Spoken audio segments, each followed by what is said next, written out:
Avec cette vidéo, on débute l'étude du chapitre 13 de mes notes de cours, chapitre qui porte sur le moment de force, le moment d'inertie et l'accélération angulaire, sur les relations qui existent entre ces trois forces-là.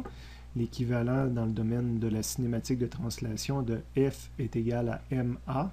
Bien, ici, on a le moment de force est égal au moment d'inertie fois l'accélération angulaire. On va aller voir qu'est-ce que j'ai mis dans le résumé.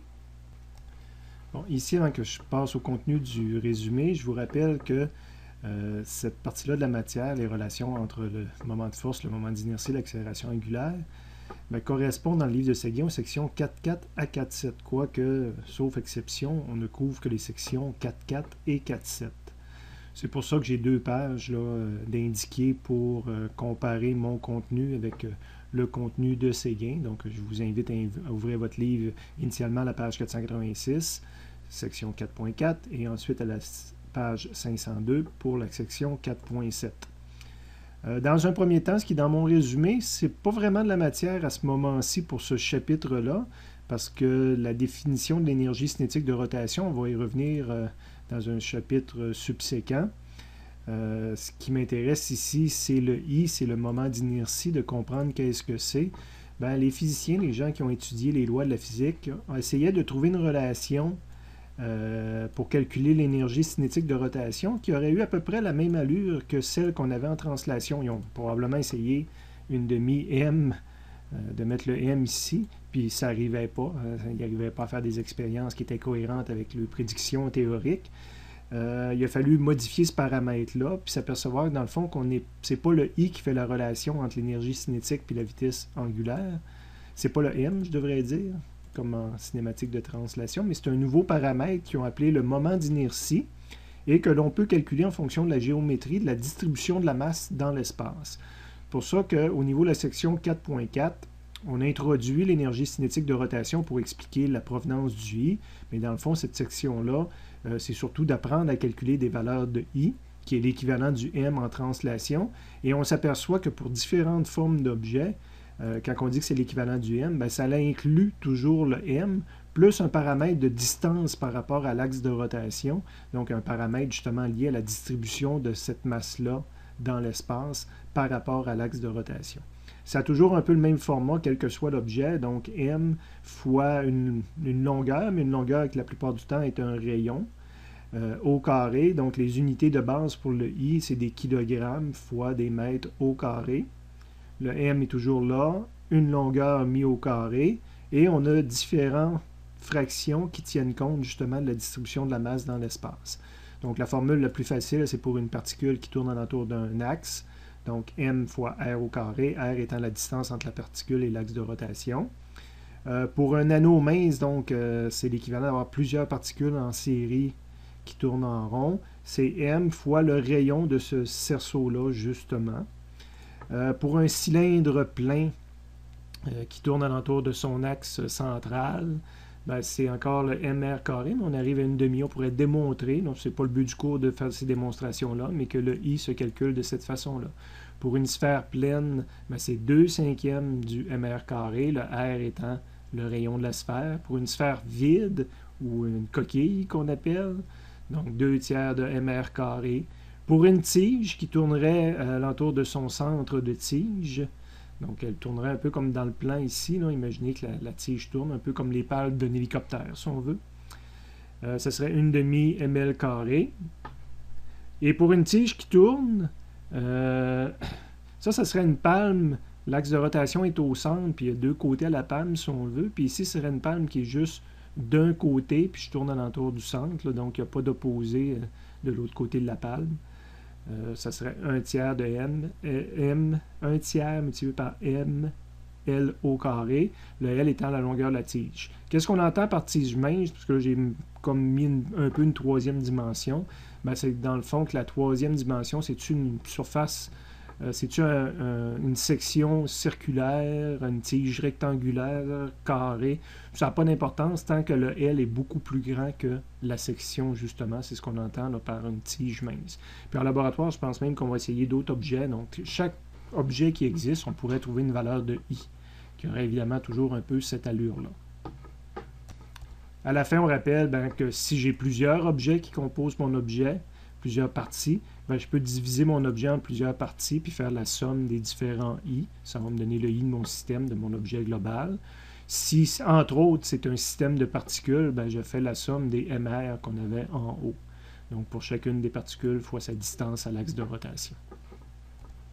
Ça, c'est mon contenu qui correspond à la section 4.4 de Séguin. À la prochaine page du résumé, page 34, ce qu'on voit là correspond plutôt à la section 4.7 de Séguin. Donc, c'est l'analogue de la deuxième loi de Newton en rotation. Somme des forces est égale à ma. C'est devenu somme des moments de force est égale à I fois l'accélération angulaire alpha. Ça, c'est la forme vectorielle. Ce n'est pas celle-ci que je vais utiliser pour faire les calculs. Ça va être plutôt la forme qui est ici, à laquelle j'ai ajouté le petit indice Z que j'avais oublié, parce que évidemment, c'est des valeurs signées. Je peux être en train de tourner positivement, puis ralentir, etc. Donc, comme en translation, qu'il fallait tenir compte du signe, soit selon X ou selon Y en 2 dimensions, en rotation, il faut tenir compte du sens de rotation, l'axe de rotation étant l'axe Z. Donc, le moment de force peut être positif s'il est anti-horaire, puis le alpha peut être positif s'il est anti-horaire, sinon il va être négatif si sa contribution est horaire. Donc, je rajoute le Z par rapport à Séguin, vraiment pour rappeler que c'est des valeurs signées à cet endroit-là. Et on fait le rappel qu'en même temps qu'il existe ça, dans les autres lois de la physique s'applique encore l'équilibre de translation, l'équilibre de rotation. Ça veut dire que le alpha ou le A est égal à 0 dans ces deux types d'équations-là. Souvent, c'est cette combinaison-là qu'on va utiliser, qu'on va avoir un équilibre à la fois de translation et de rotation dans un plan XY avec l'axe de Z en rotation. Ça me donne 3 équations pour résoudre mon problème. Somme des forces de X est égale à 0, somme des forces de Y est égale à 0, puis somme des moments de force est égale à 0. On a déjà utilisé ça. Dans ce chapitre-là, au lieu du 0, on va avoir le I fois l'accélération, s'il y a une accélération dans notre système. La fin de mon résumé pour le chapitre 13 présente la dynamique du roulement, ce qui était présenté à la fin aussi de la section 4.7 de Séguin. Vous ferez attention, j'ai fait quelques modifications qui mêlaient les étudiants dans le passé. Donc, la première équation, j'ai préféré l'écrire ici en termes de modules, ce que j'ai rajouté une parenthèse à côté, donc en ne préoccupant plus des signes, ce qui est beaucoup plus simple à comprendre. Donc, c'est l'équation, c'est la deuxième loi de Newton appliquée à un objet qui roule en descendant une côte. Évidemment, ce qui fait rouler l'objet, puis en descendant comme ça, l'objet va rouler horaire, ce serait négatif, mais je ne m'en préoccupe pas. Mais ce qui fait rouler, qu'est-ce qui fait que l'objet ne glisse pas? Parce que l'objet pourrait descendre la côte sous l'effet de FG, juste en glissant vers le bas. S'il n'y a pas de frottement, si je fais ça sur un coussin d'air, puis j'essaie de faire tourner un objet ne tourne pas sur un coussin d'air, il va glisser vers le bas. Ce qui fait qu'il va tourner, c'est qu'il y a un peu de frottement. Évidemment, si ça tourne dans ce sens-là, il faut que j'aie un moment de force, il faut que ma force de frottement soit vers l'arrière, tel que dessiné ici.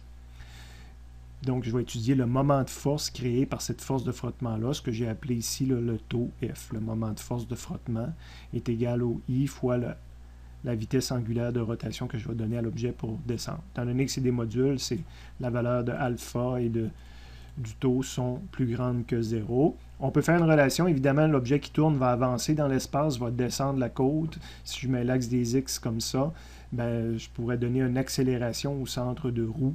Donc, dire que cet objet-là avance dans l'espace sur l'axe des X. Il y a une relation entre cette accélération linéaire-là et le R alpha. Encore une fois, ici, je suis en termes de modules. Je ne me préoccupe pas des signes. C'est là que ça se compliquait beaucoup quand on se préoccupe des signes. On va quand même vous le dire verbalement une fois. On regarde, la roue tourne comme ça pour descendre la côte. Donc ça, c'est une accélération dans le sens horaire. Elle va aller de plus en plus vite en descendant la côte. Une accélération horaire, c'est négatif. Alors que bien souvent, on met l'axe des X vers le bas, puis l'objet va accélérer vers le bas de la côte. Fait qu'en termes linéaires, on voudrait avoir une accélération qui est positive, qui est conforme à mon système d'axe. Fait qu'il y aura une inversion entre cette accélération-là et cette accélération-là.